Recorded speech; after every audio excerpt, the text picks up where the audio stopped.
দ্বিতীয় যেটা কথা, আজকে আমাদের আলোচনা হয়েছে বিকাশ ভবনের শিক্ষা দপ্তরের প্রিন্সিপাল সেক্রেটারি বিনোদ কুমার এবং সেক্রেটারি হচ্ছে শুভ্র চক্রবর্তী। এনারা দুজন ছিলেন আমাদের সঙ্গে। প্রথমত আমাদের প্রথম আলোচনায় যেটা উঠে এসেছিল যে রিভিউয়ের বিষয়ে সরকারের স্ট্যান্ড পয়েন্ট কি। ওনারা বলেছেন যে রিভিউ করার বিষয়ে সরকার এবং স্কুল সার্ভিস কমিশন যে ড্রাফট রেডি করেছে, যে রিভিউ ফাইল করেছে, সেক্ষেত্রে যথার্থ এবং স্ট্রংলি কিন্তু যাতে সমস্ত যোগ্য শিক্ষক শিক্ষিকার চাকরি ফিরিয়ে আনা যায়, সেক্ষেত্রে ওনারা বেশ লিগ্যালি কিন্তু স্ট্রংলি সেটা প্রেজেন্ট করেছেন। তো সেটা আমরাও দেখেছি যে ড্রাফটটা সত্যি ভালোই হয়েছে, কিন্তু সেই রিভিউটা অ্যাকসেপ্ট করার ক্ষেত্রে যে রাজ্য সরকারের যে ভূমিকা, যে তৎপরতা, সেই বিষয়টার ক্ষেত্রে আমাদের একটা প্রশ্ন ছিল। ওনারা বলেছেন যে রিভিউ অ্যাকসেপ্ট করার বিষয়ে তো পুরোপুরি রাজ্য সরকারের হাতে থাকে না, সেটা সুপ্রিম কোর্টের একটা প্রসিডিওর মেনটেন করে হয়। তো আমরা বলেছিলাম যে এখনো পর্যন্ত ডিফেক্ট ক্লিয়ার হচ্ছে না।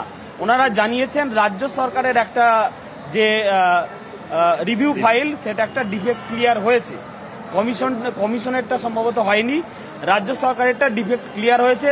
তো আমাদের প্রশ্ন ছিল যে সামার ভ্যাকেশন চলছে, জুন মাসের 1 তারিখ পর্যন্ত যে একটা পার্ট হিয়ারিং হবে, সেক্ষেত্রে কি রিভিউ অ্যাকসেপ্ট হতে পারে? তো ওনারা বলেছেন যে এটা আমরা তো চেষ্টা করছি, এটা এই বিষয়ে কোনো অ্যাসিউরেন্স দিতে পারেননি। দ্বিতীয়ত হচ্ছে রিভিউ কি অ্যাকসেপ্ট হবে, সেক্ষেত্রে ওনাদের একই প্রশ্ন, একই উত্তর যে এই অ্যাকসেপ্ট হবে এই বিষয়টা পুরোপুরি আমাদের হাতে নেই, আমরা বলতে পারবো না। আমরা অবশ্যই দাবি করেছিলাম যে রাজ্য সরকার এবং আমাদের রাজ্যের মুখ্যমন্ত্রী ও শিক্ষামন্ত্রী যে কমিটমেন্ট করেছিলেন সমস্ত যোগ্যের চাকরি ফিরিয়ে আনার দায়িত্ব পালন করবেন, সেটা যেন অবশ্যই দেখা হয় এবং সেটা রিভিউর মধ্য দিয়েই যাতে আমাদের চাকরি সুনিশ্চিত করা হয়, এইটা আমরা তাদেরকে জানিয়েছি। দ্বিতীয় যেটা হচ্ছে যে নোটিফিকেশনের একটা আমরা বিভিন্ন নিউজ মিডিয়া মারফত দেখছিলাম যে নোটিফিকেশন পাবলিশ হবে, সেক্ষেত্রে 31শে মের মধ্যে পাবলিশ করতে হবে। সুপ্রিম কোর্টের যে MA ফাইলের যে জাজমেন্ট এসেছিল, সেক্ষেত্রে একটা ডেট উল্লেখ করা আছে। সেই বিষয়টা আমরা যখন জানতে চাই, তখন ওনারা বলেন যে সুপ্রিম কোর্টের অর্ডারের উপর দিয়ে কেউ নেই, সুপ্রিম কোর্টের অর্ডার রাজ্য সরকার মানতে বাধ্য, এরকম ওনাদের বক্তব্য। তো আমরা বলি যে আপনারা তো নোটিফিকেশন না দিয়ে কোনো একটা MA ফাইল করে যে রাজ্য সরকার রিভিউ ফাইল করেছে, রিভিউ ফাইলের রেজাল্টটা যতক্ষণ না আসছে ততক্ষণ পর্যন্ত যাতে নোটিফিকেশন না দিয়ে একটা মানে রিভিউটাকে অ্যাকসেপ্ট করানোর উদ্যোগ নেওয়া যায়, সেই ব্যবস্থা আপনারা করুন। সেক্ষেত্রে ওনারা বললেন যে সুপ্রিম কোর্টে আমরা এইভাবে নিজের থেকে কিছু করতে পারি না, আমাদের জাজমেন্ট অর্ডারটাকে মানতে হবে। এবং নোটিফিকেশনের ব্যাপারে বললেন যে যেহেতু যারা মানে আইনজ্ঞ যারা আছেন তাদের সঙ্গে বিষয়টা আলোচনা হচ্ছে, নোটিফিকেশন কবে পাবলিশ হবে, সেক্ষেত্রে কি বিষয় থাকবে এরকম কিছু জানাননি। তবে আমাদের পক্ষ থেকে আমরা অবশ্যই বলেছি যে আমরা যোগ্যতা নিরিখে চাকরি পেয়েছি, আমরা কোনোভাবেই পরীক্ষায় বসতে চাই না। আমাদের শারীরিক কন্ডিশন, মানসিক কন্ডিশন এখন পরীক্ষা দেওয়ার মতো নয়। যে একটা চাকরির জন্য আমরা যোগ্যতার পরীক্ষা দিয়েছি, আমরা কোনোভাবেই দেব না। ওনারা সেটা আমাদের পরিস্থিতিটা বুঝেছেন। আমরা বললাম অনেক পেশেন্ট আছে, অনেক ক্যান্সার পেশেন্ট আছে, অনেক ম্যাডাম যারা আছেন তাদের পক্ষে কোনোভাবে পরীক্ষা দেওয়া সম্ভব নয়। তো এগুলো ওনারা বললেন যে আমরা মিডিয়া মারফত দেখেছি। তো অর্থাৎ ওনারা আমাদের বিষয়গুলো জানেন, কিন্তু সেটা সদর্থক ভূমিকা পালন করার ক্ষেত্রে কতটা কার্যক্ষেত্রে সেটা পালন করছেন, সেইটাই আমাদের কাছে মানে প্রশ্ন। কিন্তু সেটা আগামী দিনে আমরা জানতে পারবো। তবে আমরা অবশ্যই বলেছি যে নোটিফিকেশনটা কিন্তু আমরা চাইছি না। এখন গভর্নমেন্টের দায়িত্ব নিয়ে যাতে কোনোভাবে পরীক্ষা না হয়ে, নোটিফিকেশন না দিয়ে আমাদের চাকরি ফিরে আনা যায়, সেই ব্যবস্থাটা করুক।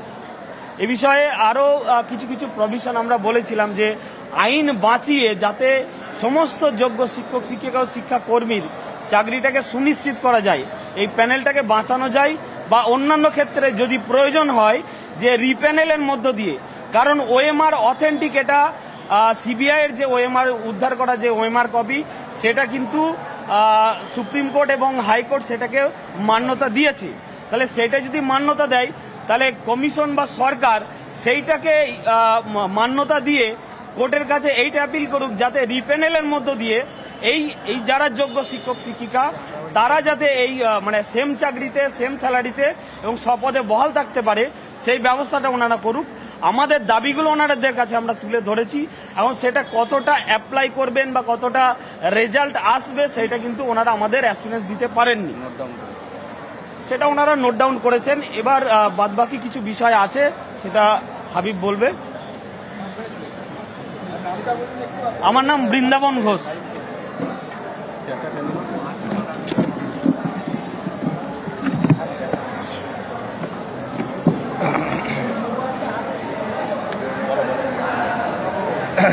আচ্ছা, ভেতরে আমরা গেছিলাম, আমরা প্রথমত চেয়েছিলাম শিক্ষামন্ত্রীর সঙ্গে দেখা করতে। তো সেক্ষেত্রে প্রথমত শিক্ষামন্ত্রীর সঙ্গে আমাদের দেখা হয়নি। আমরা যখন এখান থেকে যাচ্ছিলাম তখন আমাদের মধ্যে আশা ছিল যে হয়তো ভেতরে শিক্ষামন্ত্রী থাকবেন। তো শিক্ষামন্ত্রী না থাকায় আমরা কিছুটা আশাহত হয়েছি, কারণ যে প্রশ্নগুলো আমাদের ছিল সেগুলোর সব উত্তর ওনাদের কাছে ছিল না। সেটা হয়তো যদি শিক্ষামন্ত্রী থাকতেন তাহলে হয়তো 100% আমরা স্যাটিসফাইড হতে পারতাম বা একটু বেশি হতে পারতাম। ওনারা সমস্ত বিষয় আমাদেরকে স্যাটিসফাই করতে পারেননি। বেশ কিছু বিষয়, যেমন পরীক্ষা, যারা অসুস্থ হয়েছেন, যাদের এই কেসের জন্য স্ট্রোক হয়েছে, কাউরি প্যারালাইসিস হয়েছে, এই ক্যান্ডিডেটগুলোর তাহলে কি হবে, এই বিষয়টা নিয়ে কোনো সদুত্তর আমরা পাইনি। দ্বিতীয়ত হচ্ছে যে শিক্ষামন্ত্রী কেন আমাদের সঙ্গে আজকে দেখা করলেন না, এটারও সেরকমভাবে সদুত্তর আমরা কোনো পাইনি। আমরা ওনাকেও জানিয়ে এসেছি যে আমরা শিক্ষামন্ত্রীর সঙ্গে দেখা করতে চাই, কারণ আমাদের এমন কিছু প্রশ্ন আছে যেগুলোর উত্তর শুধুমাত্র শিক্ষামন্ত্রী বা মুখ্যমন্ত্রী দিতে পারবেন, অন্য কাউরির পক্ষে দেওয়া সম্ভব নয়।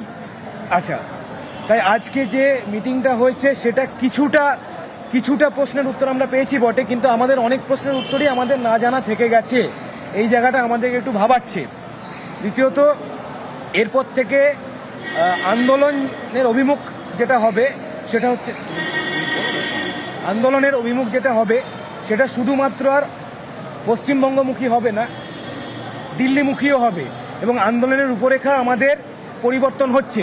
আমরা বিশ্বাস করি যে আমাদের আধিকারিকদের দুর্নীতির জন্য যতটা দায়ী এখানে, কিন্তু কোর্টও আমাদের দিকটা দেখেনি, মানবিকতার গ্রাউন্ডে দেখেনি, এবং আমাদের সঙ্গে ন্যায় হয়নি। আমরা মনে করি আমাদের সঙ্গে ন্যায় প্রতিষ্ঠা হয়নি, এবং যেটা হয়েছে সেটা ভারতবর্ষ তথা পশ্চিমবঙ্গের কাছে প্রচণ্ড কলঙ্কিত একটা বিষয়।